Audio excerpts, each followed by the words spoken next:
Hi hello నమస్తే welcome to మనం TV. గతంలో వైఎస్ఆర్సీపీ అధికారంలో ఉన్నప్పుడు ఆడవాళ్ళని దూషించితే జగన్మోహన్ రెడ్డి కనీసం మందలించేవారు కాదు. కానీ ప్రస్తుతం కూటమి ప్రభుత్వంలో తెలుగుదేశం పార్టీ కార్యకర్త అయిన చేబ్రోల్ కిరణ్ భారతిని దూషించినందుకు వెంటనే యాక్షన్ తీసుకొని అతన్ని అయితే పార్టీ నుండి సస్పెండ్ చేయడం జరిగింది. అయితే దీనిపైన మరిన్ని అప్డేట్స్ తెలుసుకుందాం. ఇప్పుడు మనతో ఉన్నారు ప్రముఖ పొలిటికల్ అనలిస్ట్ అప్పసాని రాజేష్ గారు. నమస్తే సార్. నమస్తే సార్. గతంలో జగన్మోహన్ రెడ్డి ఆడవాళ్ళని తిట్టినందుకు కూడా వాళ్ళని ఎంకరేజ్ చేసేవాడు కానీ వాళ్ళని కనీసం మందలించేవాడు కాదు. కానీ ప్రస్తుతం కూటమి ప్రభుత్వంలో చూసుకుంటే చేబ్రోల్ కిరణ్ పై వెంటనే యాక్షన్ తీసుకోవడం జరిగింది. అసలు ఈ రెండు ప్రభుత్వాల మధ్య వ్యత్యాసం అంటే ఎలా ఏమని చెప్తారు? ఇక్కడ ఒకటి, ఇప్పుడు ప్రస్తుతం తెలుగుదేశం కార్యకర్త చేబ్రోల్ కిరణ్ అరెస్ట్ అయిన నేపథ్యంలో ఎందుకు తెలుగుదేశం పార్టీ ఇంత వేగంగా స్పందించింది?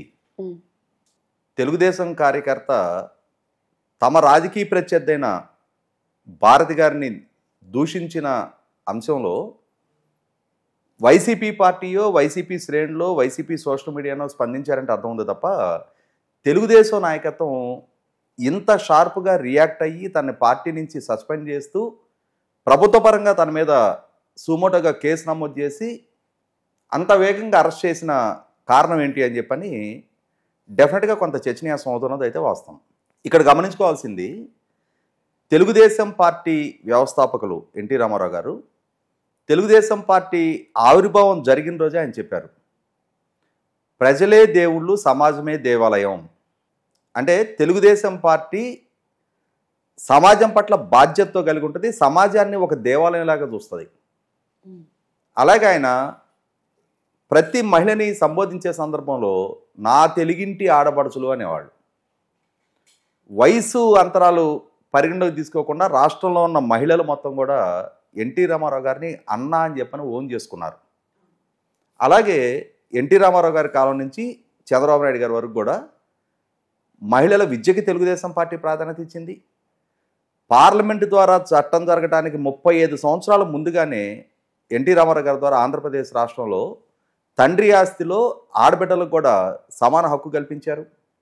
మహిళల కోసం డెడికేటెడ్ పద్మావతి మహిళా యూనివర్సిటీ ఏర్పాటు తెలుగుదేశం ఎన్టీ రామారావు గారి ద్వారా రూపకల్పన జరిగి ఇవాళ అందుబాటులో ఉంది. స్థానిక సంస్థల్లో మహిళలకి రిజర్వేషన్ కల్పించింది తెలుగుదేశం పార్టీ. విద్యా ఉద్యోగ అవకాశాల్లో 33% మహిళలకు రిజర్వేషన్ కల్పించింది తెలుగుదేశం పార్టీ.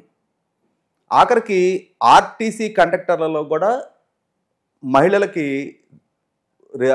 అంటే ఉద్యోగ అవకాశాలు కల్పిస్తూ ఇవాళ స్వయం సహాయక సంఘాలైన లక్షలాది సంఘాలు ఇవాళ రాష్ట్ర వ్యాప్తంగా పనిచేస్తున్న డ్వాక్రా వ్యవస్థని అందుబాటులోకి తీసుకొచ్చి మహిళా సాధికారతకి ప్రాధాన్యత ఇచ్చింది తెలుగుదేశం పార్టీ.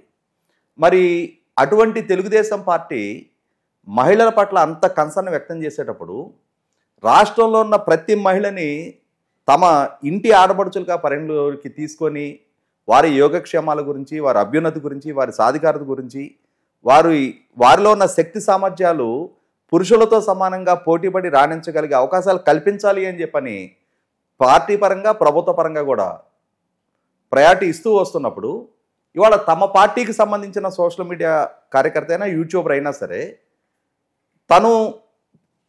తన పార్టీ వర్షన్గా ప్రత్యర్థి పార్టీకి సంబంధించిన మహిళల్ని దూషించడాన్ని తెలుగుదేశం పార్టీ ఎట్టి పరిస్థితుల్లో టాలరేట్ చేయదు. ఇవాళ రాజకీయపు వైరుధ్యాలు వేరు, ఆ రాజకీయపు వైరుధ్యాల కారణంగా ఆగర్భ శత్రువులుగా ట్రీట్ చేసే సంస్కృతి వైసీపీ పెంచి పోషించి ఉండొచ్చు. సంస్కారహీనపు భాష, మార్ఫింగ్ ఫోటోలు, మార్ఫింగ్ వీడియోలు, మహిళల వ్యక్తిత్వాన్ని కించపరచడం, తమ రాజకీయ ప్రత్యర్థుల్ని డిమోరలైజ్ చేయడం కోసం వారి కుటుంబంలో ఉన్న మహిళల్ని టార్గెట్ చేసి హిట్టింగ్ బిలో ది బెల్ట్ అంటారు. అంటే రాజకీయంగా వారిని ఢీకొనలేనప్పుడు వారిని డిమోరలైజ్ చేయాలి అని అంటే వాళ్ళ కుటుంబ సభ్యులైన మహిళల వ్యక్తిత్వ హననానికి పాల్పడటం, ఇటువంటి నీచ సంస్కృతికి వైసీపీ పాల్పడింది అనేది వాస్తవం. వైసీపీ ఈ సందర్భంలో తమ పట్ల విమర్శలకు పెడుతున్న వైసీపీ సోషల్ మీడియా మహిళా నాయకురాల పట్ల, మహిళా కార్యకర్తల పట్ల ఉపేక్షించలా. తమ రాజకీయ ప్రత్యర్థులుగా ఉన్న తెలుగుదేశం పార్టీలో కీలక స్థానాల్లో ఉన్న కీలక నాయకురాళ్ళైన మహిళా నాయకురాల విషయంలోనూ ఉపేక్షించలేదు. ఆఖరికి భారతీయ జనతా పార్టీ రాష్ట్ర శాఖ అధ్యక్షురాలుగా ఉన్న పురంధరేశ్వరి గారి విషయంలోనూ అదేవిధంగా వ్యవహరించారు. కేంద్ర ఆర్థిక శాఖ మంత్రి నిర్మలా సీతారామన్ గారి విషయం కూడా అదేవిధంగా వ్యవహరించిన తీరు మనం చూసాం. తమ ప్రభుత్వానికి వ్యతిరేకంగా ఉద్యమించారనే ఏకైక కారణంగా అమరావతి మహిళల పట్ల ఏ విధంగా వ్యవహరించారో చూసాం మనం. ఎంత కర్కసత్వాన్ని ప్రదర్శించారు, ఎంత నిర్దయగా వాళ్ళ వ్యక్తిత్వానికి పాల్పడ్డారు అనేది మనం చాలా సందర్భాల్లో వాళ్ళ ప్రవర్తన ద్వారా ప్రజలకి వాళ్ళే మా నైజం ఇది అని చెప్పని ప్రజలకు నిరూపణ చేసుకున్నారు.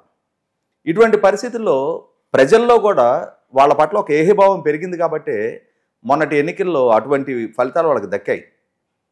అటువంటప్పుడు వాళ్ళు ఏ వరవడైతే సృష్టించారో అదే వరవడి తెలుగుదేశం పార్టీ కూడా ఫాలో అవ్వాల్సిన నెస్టీ లేదు. తెలుగుదేశం పార్టీ మొదటి నుంచి ప్రజలనే దేవుళ్ళుగా ఎలా భావిస్తూ వచ్చిందో, సమాజాన్నే దేవాలయంగా ఎలా భావిస్తూ వచ్చిందో అదే తెలుగుదేశం పార్టీ సిద్ధాంత బలం. ఆ సిద్ధాంత బలం కారణంగానే దశాబ్దాలుగా తెలుగుదేశం పార్టీతో అంకితమైన కార్యకర్తలు తెలుగుదేశం పార్టీతోటే కొనసాగుతూ ఉన్నారు. ఇటువంటి నేపథ్యంలో కిరణ్ వైపు నుంచి ఒక్క అసభ్య పదజాలాన్ని కూడా పార్టీ టాలరేట్ చేయలేకపోయింది. అంటే చాలా పరిధి దాటిన కామెంట్లు తన వైపు నుంచి రావడం జరిగింది. దాంతో పార్టీ కూడా టాలరేట్ చేయలేకపోయింది. తన విషయంలో చాలా వేగంగా స్పందించింది. అదే సందర్భంలో జగన్మోహన్ రెడ్డి గారిని మనం చూసాం. సాక్షాత్తు ఆయన సమక్షంలోనే చాలా సందర్భాల్లో తన నాయకులు, తన పార్టీకి సంబంధించిన చట్టసభ ప్రతినిధులు, చట్టసభ శాసనసభ్యులు, మంత్రులు స్థాయిలో ఉన్న వ్యక్తులు కూడా తమ రాజకీయ ప్రత్యర్థుల్ని, ముఖ్యంగా చంద్రబాబు నాయుడు గారిని లక్ష్యంగా చేసుకోవటం కోసం ఆయన కుటుంబంలో ఉన్న మహిళల్ని, భువనేశ్వర్ గారిని, బ్రాహ్మణి గారిని కూడా లక్ష్యంగా చేసుకొని విమర్శలు ఎక్కువ పెడతా ఉన్నప్పుడు కనీసం ఇది తప్పు అని చెప్పాల్సిన సభానాయకుడిగా ఉన్న జగన్మోహన్ రెడ్డి గారు అసెంబ్లీ వేదికగా కూడా ఈ విధమైన విమర్శలు సంధిస్తూ ఉన్నప్పుడు వాళ్ళ శ్రేణులను కట్టడి చేయిందని మనం చూసాం. ఆఖరికి తనతో రాజకీయంగా విభేదించిన పాపానికి తన సొంత తోడబుట్టిన చెల్లెలను కూడా అత్యంత జుగుసాకరమైన పదజాలంతో తన సోషల్ మీడియా ద్వారా ఎంత హేవైన భాషతోటి, ఎంత సంస్కారహీనపు పోస్టులతోటి ఆమెను ట్రోల్ చేశారో చూసాం మనం. కాబట్టి ఇక్కడ సంస్కారహీనత్వాన్ని ప్రదర్శించే వైసీపీ పార్టీకి, సంస్కారానికి ప్రాధాన్యత ఇస్తూ వచ్చిన తెలుగుదేశం పార్టీకి, తెలుగుదేశం పార్టీ నాయకత్వానికి, తెలుగుదేశం పార్టీ ఎంచుకునే రాజకీయ విధానాలకు మధ్య మొదటి నుంచి కూడా నక్కకి నాగలోకానికి ఉన్నంతటి వ్యత్యాసం ఉంది. అది ఇప్పుడు ఈ కిరణ్ పట్ల పార్టీ వ్యవహరించిన తీరుతోటి మరొకసారి రుజువైంది తప్ప తెలుగుదేశం పార్టీ తన కార్యకర్తను డిజోన్ చేసుకున్నట్టుగా భావించడానికి ఆస్కారం లేదు. అక్కడ తమ కార్యకర్తలు సిద్ధాంత బలంతో తమ రాజకీయ ప్రత్యర్థులను కూడా గౌరవప్రదమైన రాజకీయంతో కౌంటర్ చేయాలి తప్ప జుగుసాకరమైన పదజాలాన్ని ఎంచుకొని దాని ద్వారా వైసీపీ విధానంలోనే తాము కూడా నడవాల్సిన నెస్టీ లేదు అని చెప్పని తమ శ్రేణులు కూడా ఒక సందేశం ఇచ్చినట్టయింది. Right, thank you sir.